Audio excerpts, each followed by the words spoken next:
In order to be a good code sleuth, you need to be able to examine the scene of the code.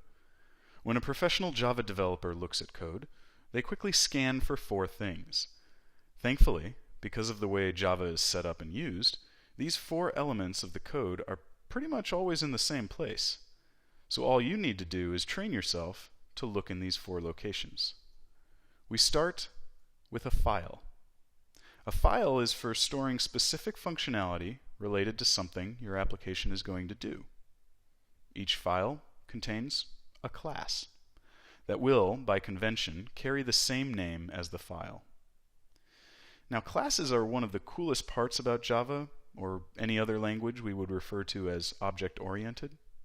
But we're not going to get into them right now. You don't need to know any specifics about what a class is or how it works at this point.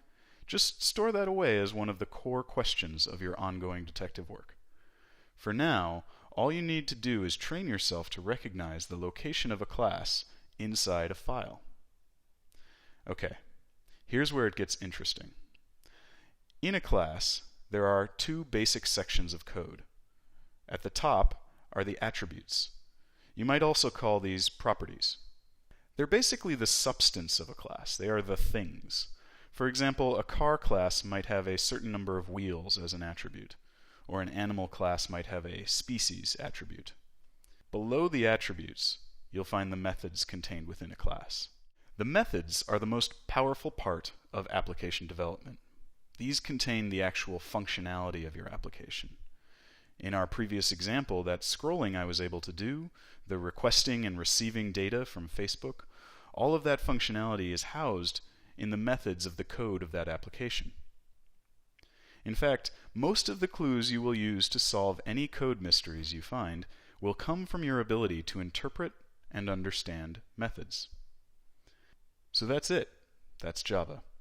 You have a file that contains a class, and the class contains both attributes and methods.